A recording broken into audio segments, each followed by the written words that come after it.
ലോകത്തെ 5 മില്യൺ കുട്ടികളുടെ പട്ടിണി മാറ്റാൻ മുന്നിലിറങ്ങുകയാണ് ദുബായ്.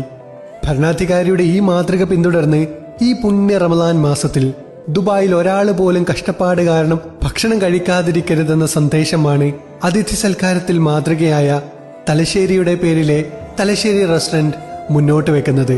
നോമ്പ് തുറക്കാൻ ഫുഡിന് വേണ്ടി ബുദ്ധിമുട്ടുന്ന ആരെങ്കിലും ഉണ്ടെങ്കിൽ അവർക്ക് തലശ്ശേരി റെസ്റ്റോറൻറ്റ് എന്ത് ചെയ്യാം, അപ്രോച്ച് ചെയ്യാം. ഞങ്ങൾ വാതിൽ അവർക്ക് വേണ്ടി എപ്പോഴും ഓപ്പൺ ആയിട്ട് ഞങ്ങളോട് ആരോടെങ്കിലും ജസ്റ്റ് ഒന്ന് ഇൻഫോം ചെയ്താൽ മതി. ഞങ്ങൾ അവരെ സേവ് ചെയ്യാൻ വേണ്ടിയിട്ട് ഇവിടെ റെഡിയായിട്ട് തലശ്ശേരി റെസ്റ്റോറൻറ്റ് ഉണ്ട്.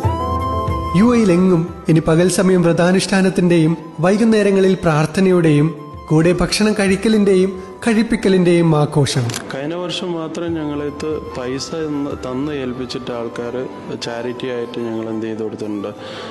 ഒത്തിരി ക്യാമ്പുകളിലും കാര്യങ്ങളും ഒരു 50,000 പാക്സിൻ്റെ മേലെ ഞങ്ങൾ സേവ് ചെയ്തിട്ടുണ്ട്. അത് ഞങ്ങളെ കോൺട്രിബ്യൂഷൻ ഉണ്ടായിരുന്നു. ഈ തവണയും ഞങ്ങൾ അതുപോലെയുള്ള ക്യാമ്പയിൻ പ്ലാൻ ചെയ്യുന്നുണ്ട്. ഞങ്ങൾ കസ്റ്റമറിലും അതേപോലെ ആർക്കെങ്കിലും അതുപോലെ ചാരിറ്റി കൊടുക്കാൻ താല്പര്യമുണ്ടെങ്കിൽ ഞങ്ങൾ ഈ ഒരു പ്രോഗ്രാമിൽ നമുക്ക് ചെയ്യാം, അത് വെച്ചിട്ട് ചെയ്യാം. കൂട്ടായ്മകളും കമ്പനികളുമൊക്കെ ഇഫ്താർ ആഘോഷമൊരുക്കുന്ന രാവുകൾ. ഇതിന് കൂട്ടായി ആഘോഷത്തിനായി ഹാളൊരുക്കിയും നോമ്പ് തുറക്കായി സ്പെഷ്യൽ കിറ്റൊരുക്കിയും സുഹൂർ ഒരുക്കിയുമാണ് തലശ്ശേരി റെസ്റ്റോറന്റ് റമദാനിലേക്ക് നീങ്ങുന്നത്. റമദാനാണ് പടിവാതിൽക്കൽ.